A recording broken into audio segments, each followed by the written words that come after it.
Rav, Rabbi Goldberg, in the background. I would like to welcome everybody to this lecture by my personal mentor, Rabbi Ornar. Rabbi, when I lived in Lakewood for 7 years before I moved here, and Rabbi Rosh Hashiva would give a class in his house for Phoenix an unearthly hour of 10:45 p.m. and end somewhere around 11:30, maybe even a quarter to 12. In Phoenix, I know that's an hour that's way past most of our bedtimes, but that's and in Lakewood also. The truth be told, it is very late, but it was still well worth it. For me, I found a lot of inspiration going to the Rosh Hashiva's lectures, and they've been very beneficial for me. This morning when we were in the Kailal and Mrs. Bronstein, I heard Mrs. Bronstein was calling some people up. She asked me, what's the title of tonight's lecture? So I first said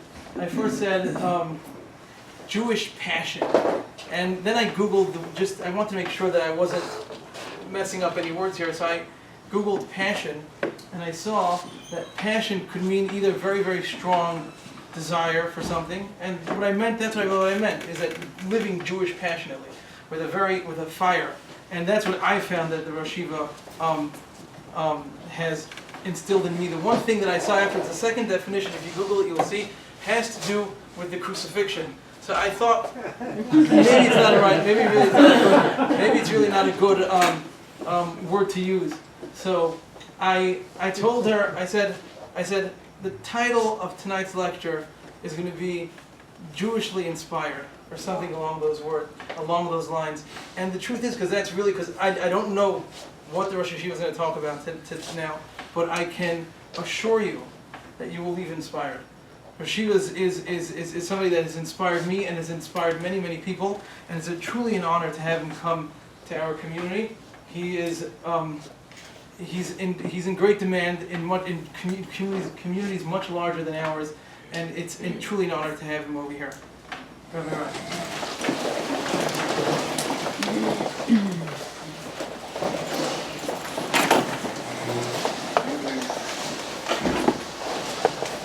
story is told that the minhag is, the custom is at the chuppah, at a wedding, one of the great kibbudim, one of the honors that people give out to dignitaries is reading the ksuva. Reading the ksuva is considered quite a high level of kibbud. And the reason we do this really is a technical reason, so as to make a break between the brochas that are come before it and the brochas that come after it. You could really stand up there and give directions how to get to the chasna hall, but the minhag has become to read the ksuva. So the story is told that one time they called up Rav Moshe Feinstein, and the person who called him up gave him such a long title, well-deserved of course, that it went on for a sentence or two or three, and as he got up he said, really, we don't have to read the ksuva anymore, we've already served the purpose of making a break between the kiddushin and the nisuin. So the truth be told, that I myself did not know before Rabigansky spoke what I was going to speak about tonight, but he gave such a long introduction that I had time to prepare. So thank you, Rabigansky, for giving me a few minutes over there.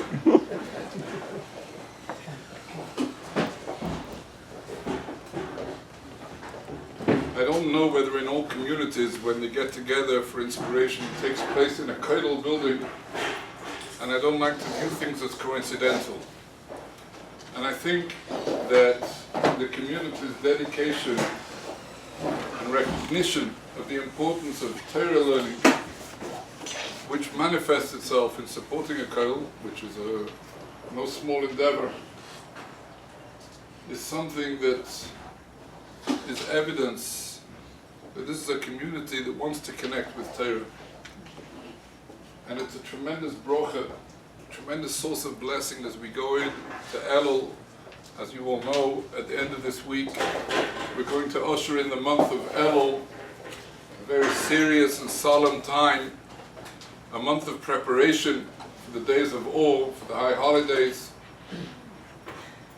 And we're all looking for something to grasp onto, to show HaKadosh Baruch Hu, to show God that we're serious. And dedication to Torah is really what we need. So the fact that we're coming together in this kollel is very special and very meaningful.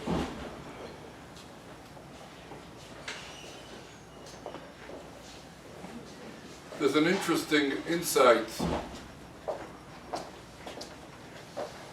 into a posuk a few parshas ago,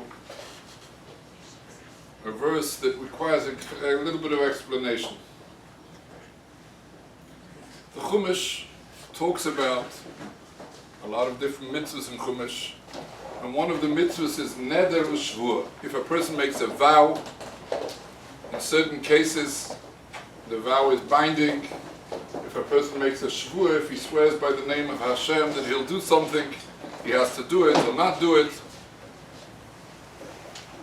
And all of this is really encapsulated in one posuk. Ish ki yideh neder la Hashem or yishov hashvur la'oz leser Yisrael nafshay. Should a person make a vow or utter an oath, a binding one, lo yachil dvorei. He shouldn't treat his words cheaply. He should consider himself bound. And basically, that's the end of that part of the parsha. Then the Chumash discusses the fact that a father or a husband could, in certain circumstances, nullify the vow that has been made. If one would read this posuk, you wouldn't know that there's any loophole or any way out. All it says in the Torah is that if you make a binding shvur, an oath, or a neder, a vow, lo yachal dvorei, you can't get out of it. You have to keep it. And yet, there's a whole parak, a whole chapter in Nedarim. I'm sure many of you learned Daf Yomi here. I came for a siyum Daf Yomi a few years ago, and Baruch Hashem, these things tend to grow. So I'm presuming that you've learned Nedarim sometime in the last year or two. Yeah? Okay.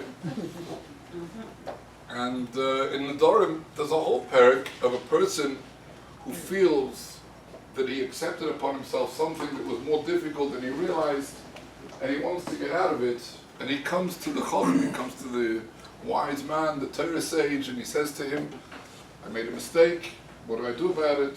And in certain circumstances, the Chacham says to him, given what you've told me, I'm going to nullify the neder, nullify the vow. It's a very important piece of information. And yet if you'd learn Chumash, you wouldn't know anything about it. Lo yachil dvorei, you cannot break what you undertook. There's an allusion, a very subtle allusion in the word lo yachil, aval achirim yachim lo, that there is a loophole.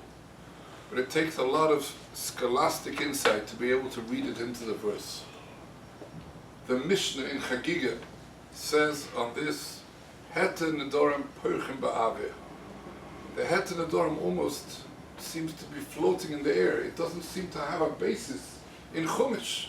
Usually, there's always something, a few words in Chumash, an oblique reference to something which Chazal expand on. Here, the whole concept of going to a wise Talmid Chacham and breaking a neder, a shvur, which is permissible, is not mentioned almost. It's just alluded to. Why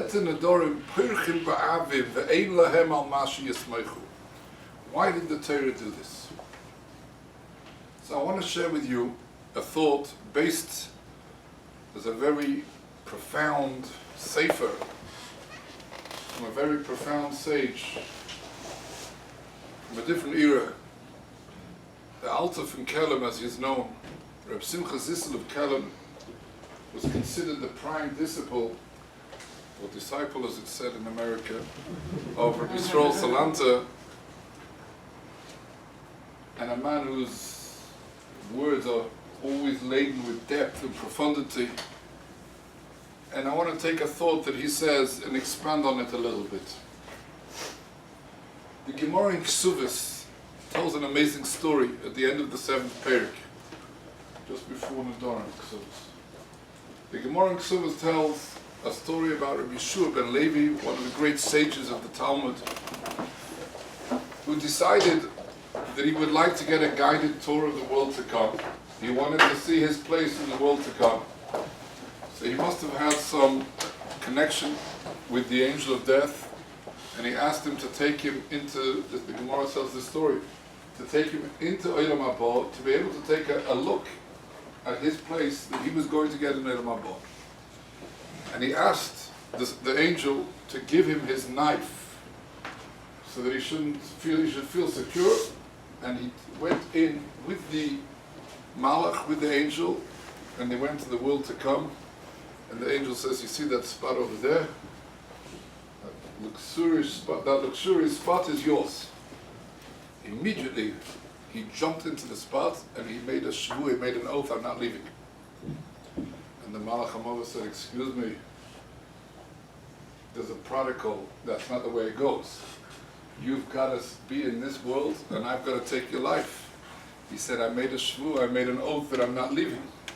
He said, that's not fair. I trusted you.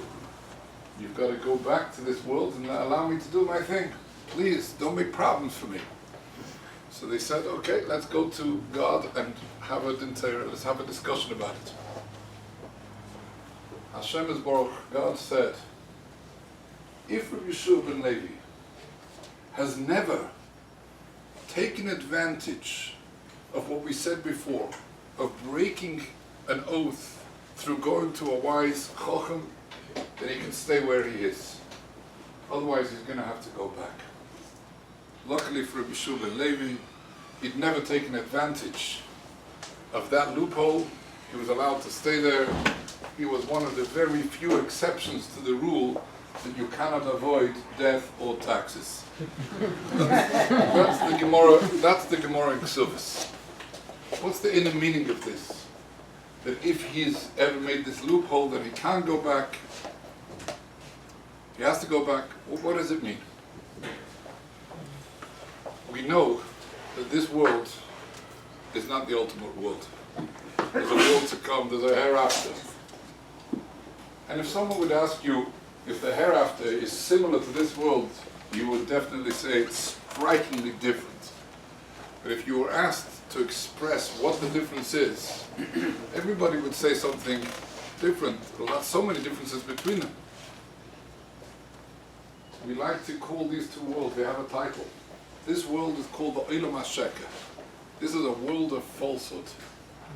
And Olam Haba, the world to come, is the world of truth. Now what does it mean? This is a world of falsehood. In this room, there's a Shas, there's a Rambam. These are absolute words of truth. How can you call this world a world of falsehood when there's so much truth accessible in this world? The world is a world where if you wish, you could be a person, an intelligent person, and go through this world and live in falsehood. There are intelligent, intellectual, sometimes brilliant people who live their lives in this world and allow themselves to be convinced that there is no God and there is no Creator. The reason for that is that God allows this world, He allows sheker in this world, He allows falsehood in this world. He doesn't force you to recognize the truth. Ultimately, it's your choice. When you come to Olam Haba, angels have no choice. The truth is staring them in the face. There is no way in the world to come that you could deny the existence of God. It's too clear. The difference between this world and the next world is that you could enjoy falsehood in this world. You cannot in the world to come. That's one of many different explanations. Another one, this world is a world of free choice. You have free choice in this world. And the Rambam says, Maimonides says, that there's a temptation within a person, and we live in an era where there's a lot of sophisticated academic push to believe this. that really people have no free choice.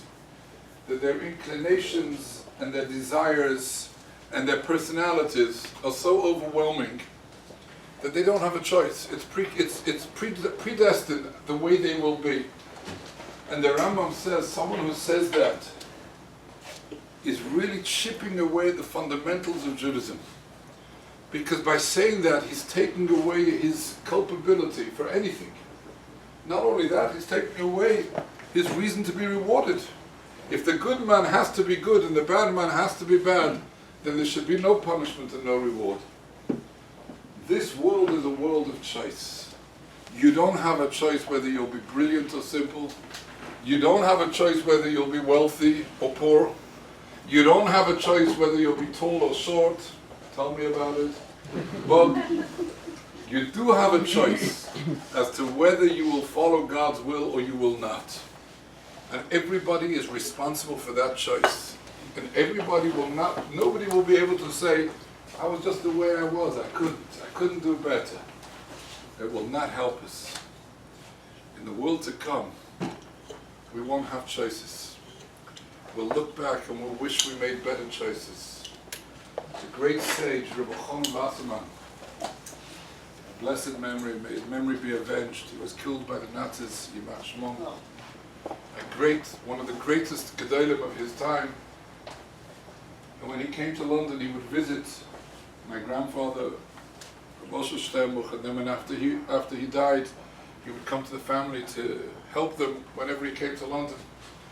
And one of the things he told my grandmother was, many times, he said, in this world, mitzvahs, merits, good deeds are available so cheaply and so easily that they lie on the floor and no one picks them up.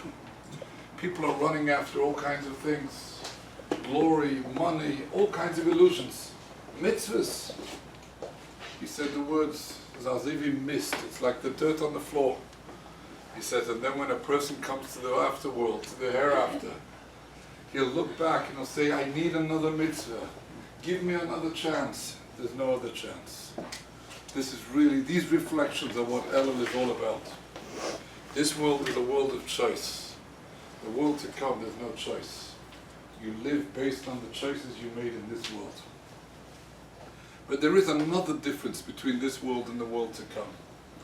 One which Rabbeinu Yonah expresses in Shari Tshuva. He poignantly describes the feeling of a Baal Tshuva.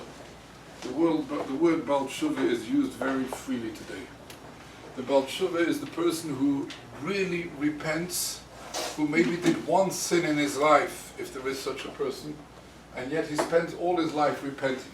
We're talking about true repentance is a very, very high level. And the Baal Tshuva, Rabbeinu Yonah describes his pangs of regret. V'yischaret b'lvavai, his heart is full of remorse. V'yoma ma'al sisi, he says in his heart, what was I doing? Ich lo hoya pachad elekim neged einoi. How did I not see the fear of God in front of my eyes? How did I act so foolishly?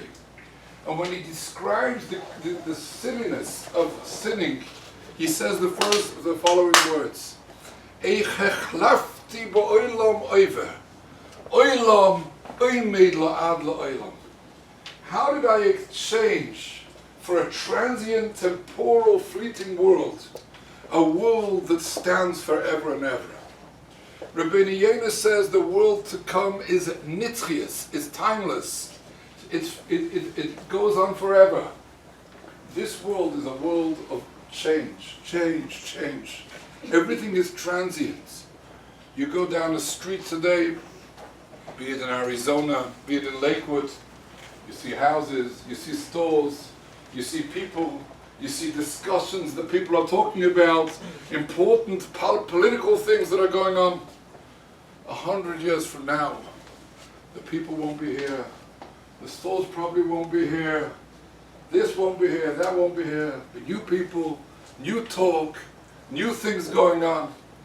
This world is constantly changing. Nothing stays still. And this is not just true about buildings, about material things, concepts, ideas, ideals. What is important? In the 60s, everybody thought whatever they thought was important then was taking over the world. They're already like old-fashioned now. And then comes the 70s, and then comes the 80s, and people are constantly changing. And the youth is always looking with contempt to those that came before them, that they themselves were once the youth, who were looking at their parents and then thinking that they knew better. Everything keeps changing. And in our own lives, we go up and down. One day we feel one way, one day we feel another. When we were children, I talk for myself, we would tell our parents we believe it should be like this and this, and we're going to do this, and parents would say, maybe in a few years you'll think differently. No, I know the right way, this is the way it should be, I hold this, I hold that. Sure enough, 2 or 3 years, as Mark Twain famously said, when I was 14, I was surprised how foolish my parents could be, and when I was 21, I couldn't believe how much they'd learned in 7 years. And a person is that way. You can't believe that you're going to change. One day you take the high road and you feel good, and you don't know why you should be upset with anybody. The next day you're upset, you're grouchy, the one day you're like this and one day you're like that. This is Olam Hazeh. What our religion has created is the opportunity for a person in this world to connect with the timelessness, the immortality of the world to come. There are people in this world living, many of them not living, whose life was an Olam Haba life. They connected with immortality while they were alive. They connected with those things that stay forever and ever. On Rosh Hashanah and on Yom Kippur, one of the most moving highlights in davening is the tefillah of the Nisana Teikef. That's the way it is in the whole world. I'm sure that's the way it is in Arizona also. You say in Nisana Teikef, you read the words about Mi Yichya, Mi Yomis, who will live, who will die, the decisions that God makes, the judgment that's passed on Rosh Hashanah and Yom Kippur. It's awesome. It shakes a person. I remember as a child watching old people sobbing when they said, when Nisana Teikef, I didn't even understand it. I was so young. It grabbed me. I realized this is something else. I remember my father falling asleep. I shouldn't say this, but he was falling asleep in the middle of davening, and it came to Nisana Teikef. I remember the person next to him, Nisana Teikef, jumped. So there's a very moving tefillah. But to me, what comes afterwards is even more moving. The Paitan, the one who wrote it, describes painfully how frail and insignificant is the life of a human being. He has a few years in this world. History is long and stretches on forever.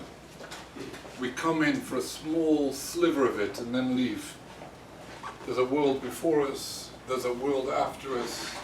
There's millions and billions of people before and after. We're a slight speck in the bigger story. Adam, a human being, Yesodeh me'afar, he comes from dust. V'soifeh la'afar, and he's going to end up as dust. Not a very cheerful thought. And then we describe how his life is seems long, but it's so transient, it's so quick. We're young, then we become a bit older, we become from black hair to white hair. It's like a dream that passes on. And then we say thunderous words. But you, God, are a king that lasts forever. There's no limit to your years. There's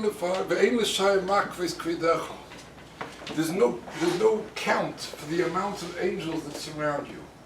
We describe God's infinite omnipotence.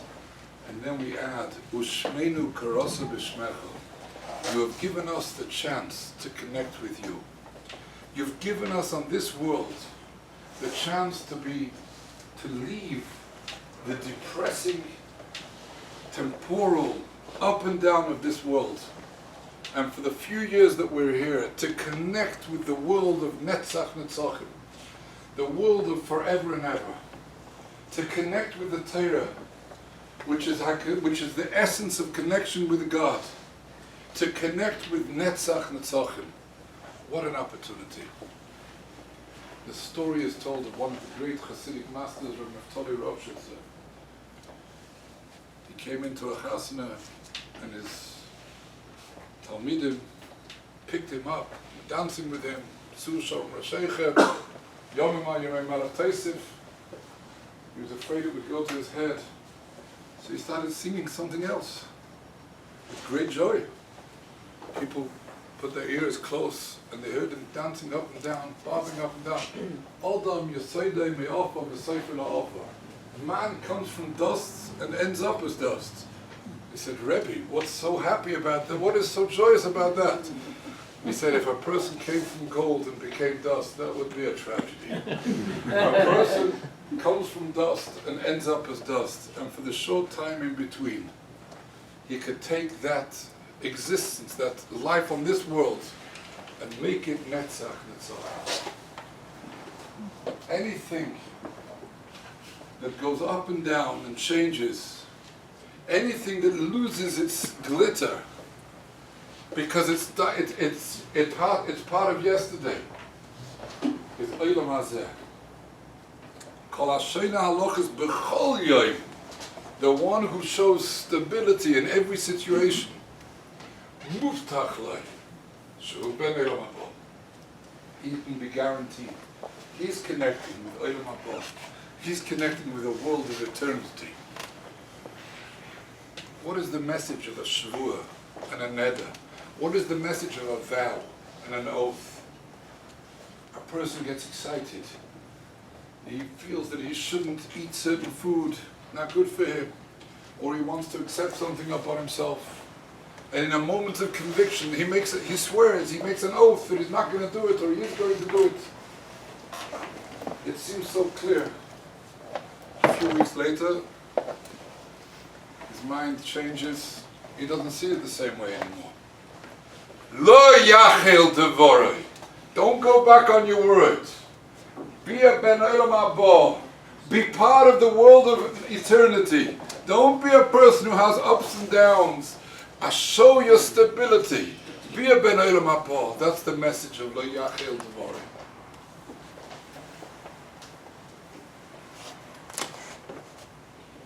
It's true. A person could change his mind.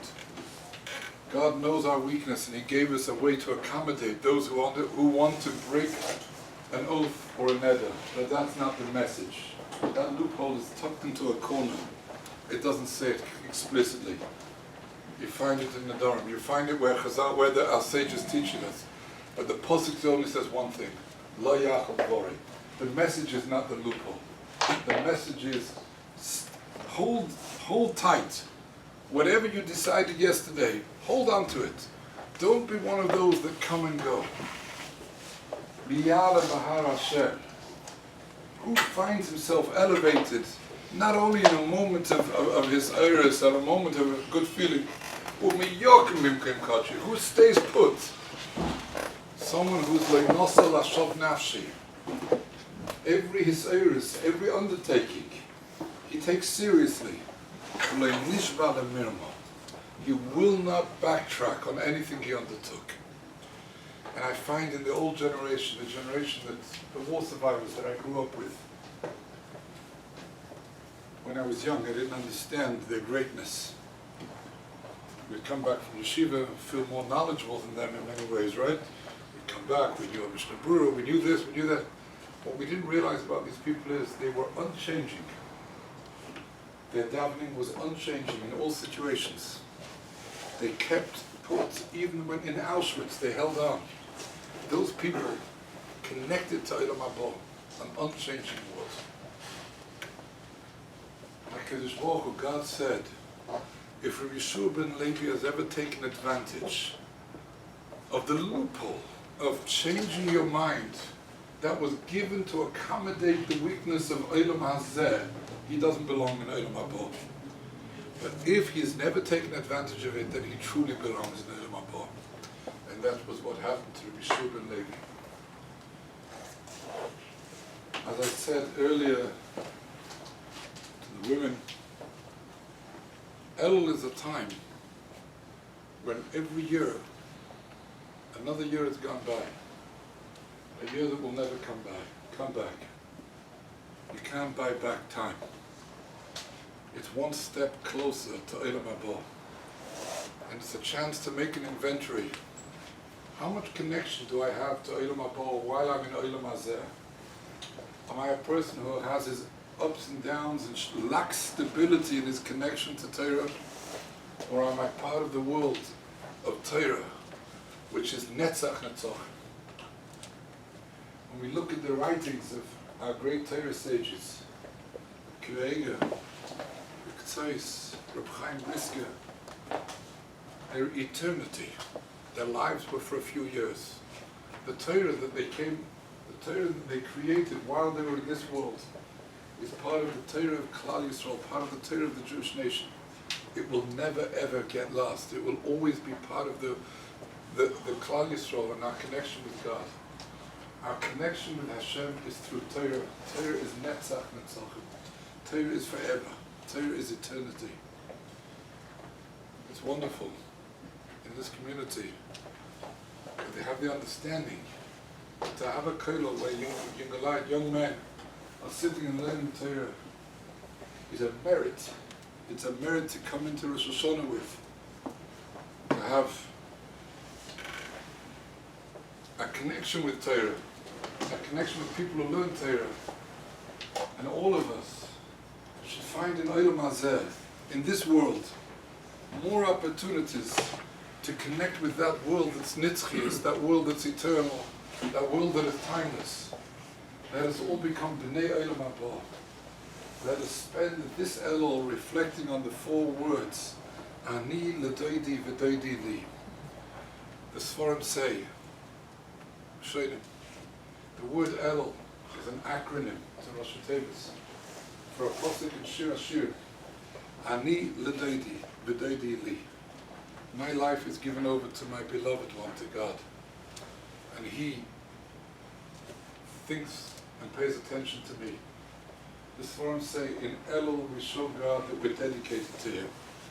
And in Tishrei, on Rosh Hashanah and Yom Kippur, He sees us favorably as people who can be entrusted with another year of blessing and prosperity.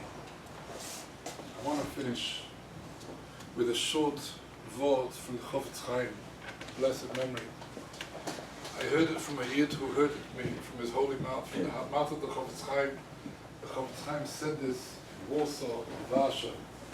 He was once there before Rosh Hashanah. He was asked to speak and he said the following. We say on Rosh Hashanah, in the 10 days of repentance, Zachreinu l'chaim. Remember us for life. Melech Chofetz B'chaim, you are a king